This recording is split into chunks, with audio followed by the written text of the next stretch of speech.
So, I'm a big fan, if you don't already know this, of setting goals. But not only setting goals, but speaking them out loud and writing them down. Because I think that makes it real.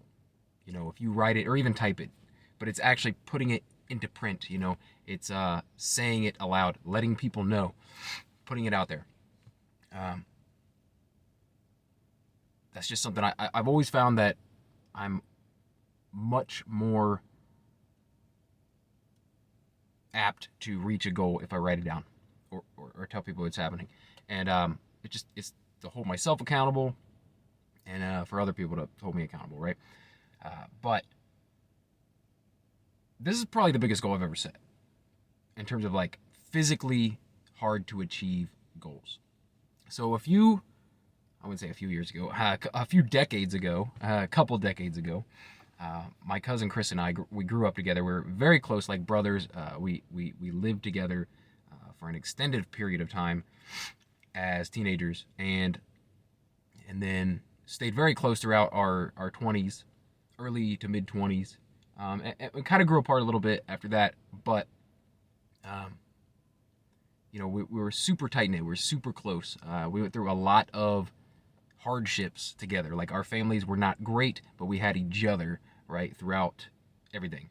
And so we formed a bond, right? We formed a pretty close bond, like brothers. And Chris and I, when we were young, and it's hard to imagine, and people that know either of us, if you knew either of us when we were in our 20s, teens and 20s, you wouldn't believe this. But when we were teenagers, young teenagers, we used to fantasize about running the Boston Marathon.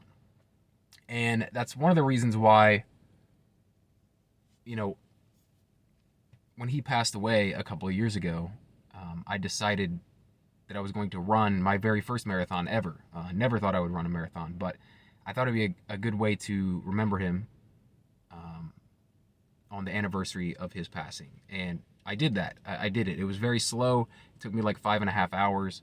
A lot of, like running for a while and then like walking for a little bit and then running more. Um, and I decided I was going to do it every year. Every year on the anniversary of his passing, I was going to run a marathon to remember him and just spend the day thinking about, our relationship together. And the more I can't get away with this because it feels like a cop out. While doing this marathon every year is all well and good. It's a perfectly fine way to remember him. It's not what we actually talked about, is it? It's not that thing. Running a marathon is not what we talked about. We talked about running the Boston Marathon, which is like the most prestigious, the most, the biggest marathon, the most important marathon that people strive for, right? And we had no idea what that entailed at the time. We didn't know that you had to qualify for it. We definitely didn't know that through the years it would become harder and harder and harder to qualify for it.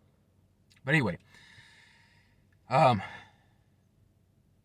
like I said, it feels like a cop out that I'm not actually doing that, because when I figured out how hard it was to qualify for, you have to run a full marathon, an official marathon, and get an official time of under 3 hours to even get into the Boston Marathon, to even get into that race. So, and that's not an easy task. That's like an under 7 minute per mile pace. The entire race to reach that. And that just seemed like too impossible. So I was like, well, I'll just run a marathon every year. But that's not going to do it, man. That's not going to do it. I'm never going to feel right about it.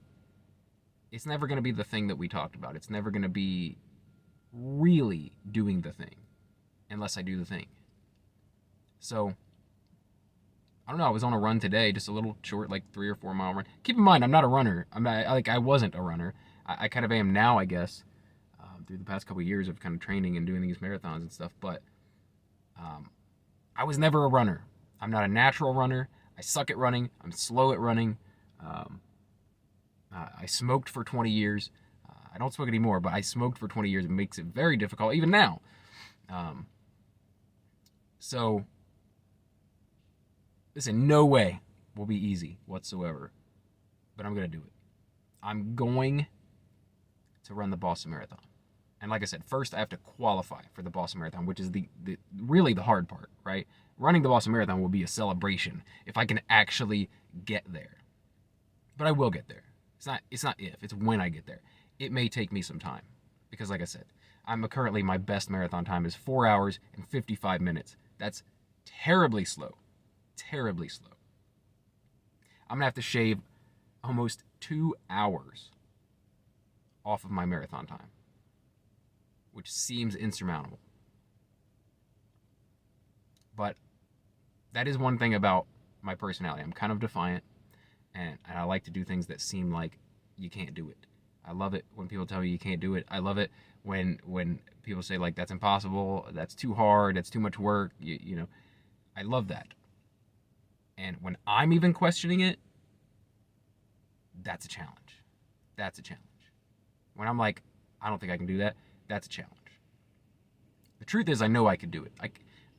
I'm kind of delusional in the sense that I feel like I could do just about anything. This may seem, like I said, like a delusional little kid, but I feel like with enough energy put into something, enough training, enough practice, whatever it might be, I feel like I could do anything, given enough time and practice and effort.